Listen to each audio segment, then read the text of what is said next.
30 years ago, Dubai was just a small town in the desert, surrounded by sand dunes. No one on earth imagined it would look like this today. Now, thousands of kilometers away, in another desert, the same kind of transformation is rising from the ground. Just take a look here. From certain angles, you might even mistake it for another Burj Khalifa. This is the $500 million Burkina Business Center in Burkina Faso, a 35-story skyscraper rising right in the center of the capital, Ouagadougou, surrounded by 14 other towers. Just look at the sheer scale of this construction site, it is absolutely insane. A quick peek through the gate shows work is already moving incredibly fast. Even satellite imagery shows these massive structures rising from the ground. The famous press outlet Jinafrique is already calling it the Manhattan of Ouagadougou. In fact, just a few hundred meters from this tower, another massive project is already taking shape. This is Safara Plaza, a world-class mixed-use complex designed to house a high-end 5-star hotel. This transformation goes far beyond the city center. 3 kilometers from the capital, they are building modern, affordable villas with every amenity you can imagine. And this, what was once a 2021 render, is now becoming real construction footage, showing how those drawings are being brought to life. They have also reserved space for critical infrastructure, including a huge area planned for a top university. Besides these private developments, the government itself is constructing 50,000 homes to be given to the poor and displaced for free. And you may ask, how is that even possible? The citizens themselves are helping build this infrastructure from the ground up. This is why Burkina Faso is now on the radar of global attention. But honestly, that skyscraper is just the tip of the iceberg compared to what is actually happening on the ground right now.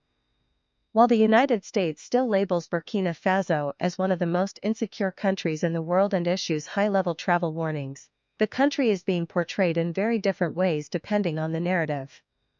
Yet, against all odds, Burkina Faso is building something many thought was impossible. But beyond the megaprojects making headlines, something even bigger is rising quietly. Most people have not yet seen what is happening inside this brand new urban expansion. In this episode, we take you directly inside these rising buildings and skyscrapers being constructed across the capital. A transformation many now call the Dubai of the Sahel. This is project number 4, it changes everything. They are solving a major housing crisis that has left millions homeless in many parts of the world. And the way they are doing it forces you to rethink everything you thought you knew about this country. Now, let's go inside and see how all of this is being built. This is Arisen Now. Welcome. Most of the world still knows very little about Burkina Faso. Many people cannot even point it out on a map. But to understand why everything is suddenly changing so fast, we need to go back a little. For over 60 years after independence, Burkina Faso remained trapped in a developing country cycle that many nations struggled to escape. The economic structure was heavily dependent on external systems, while internal infrastructure development remained limited. Some describe it as a system where resources flowed outward while development returned slowly, if at all. Over time, frustration grew among citizens and leadership about the pace of change. This led to major political shifts in recent years, which the outside world interpreted in different ways. But internally, many saw it as a turning point towards self-determination. The message became clear: build from within. Rely on internal capacity. Reduce dependency on external systems. This shift introduced a new development philosophy focused on national resources and local execution. One of the key ideas behind this movement is a strategic plan known locally as Faso Mayabo, meaning build the country. Launched with a focus on infrastructure and self-reliance, it emphasizes using local labor and national resources to modernize the country without relying heavily on foreign aid. It is about citizens becoming part of the construction process itself, from roads to housing. In the past, it took decades to build limited road networks across the country. Now, ambitious targets have been announced to expand infrastructure at a much faster rate. Road construction projects are spreading across the country at high speed. And where these roads lead is just as important as the roads themselves. This is where the Faso Mayabo initiative becomes even more visible. Massive buildings are rising across the capital, appearing almost like they are growing from the ground. You cannot have a modern nation without a place for business, investment, and administration. That is why large commercial hubs are being developed, including the Burkina Business Center, the crown jewel of this transformation. It is one of the most ambitious urban developments in West Africa. It is not just about height. It is about shifting the economic center of gravity in the Sahel. The project covers several hectares in one of the most strategic districts of Ouagadougou. At its center stands a 35-story tower designed to become one of the tallest structures in Francophone West Africa. Surrounding it are multiple 15-story buildings forming a dense commercial cluster. Inside the complex, thousands of office spaces are planned to bring government and private institutions under one system, reducing costs and improving efficiency. It also includes residential units, shopping centers, health facilities, and independent energy systems designed to support the entire complex.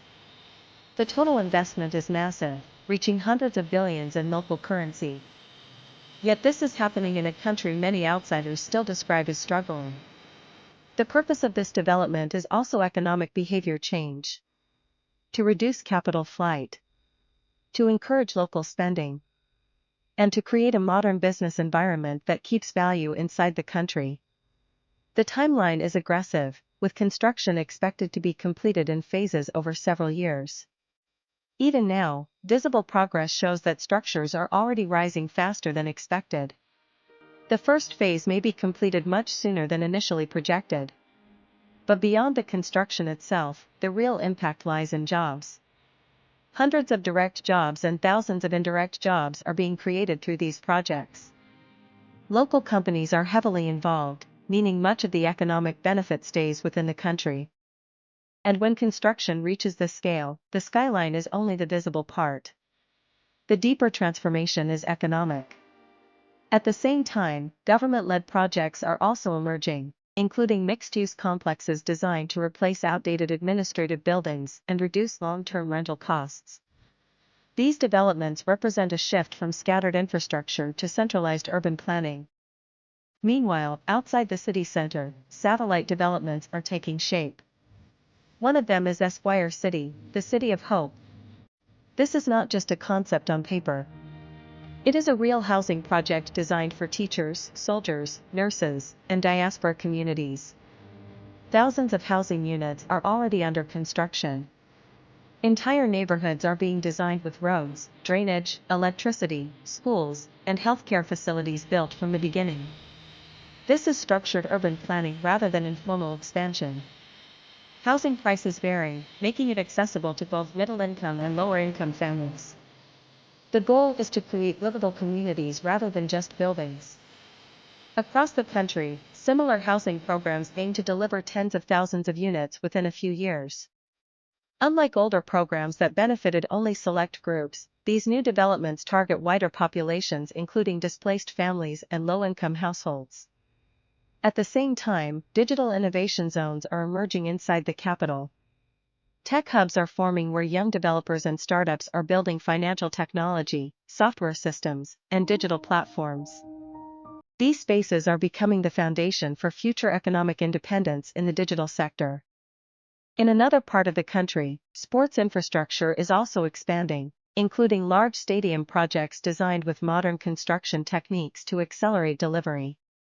Healthcare infrastructure is also being upgraded, with major hospital centers under construction to decentralize medical services beyond the capital. These projects reflect a broader philosophy: a nation cannot be sovereign without healthcare, education, infrastructure, and housing. Even ordinary citizens are participating in this transformation. Some contribute financially, others through labor, and others through symbolic acts of support. It has become a national movement of participation. People see themselves not just as observers, but as part of the construction process. And this emotional connection to development is what makes the transformation unique. But even with all this progress, questions remain. Can such rapid development be sustained? Will it reach every layer of society? And what challenges will emerge as the scale increases? Because building is only the first stage. Maintaining and managing what is built is the real challenge. Still, supporters believe this is the beginning of a new era. An era of self-reliance. An era of rapid infrastructure growth. And an era where African cities define their own development paths. Burkina Faso may not yet be a global symbol of urban transformation. But the foundations of something new are clearly being laid. And like every major city in history, it all begins the same way, with construction. With vision. And with uncertainty. The only question that remains is, how far will this transformation go? And what will Burkina Faso look like in the next decade?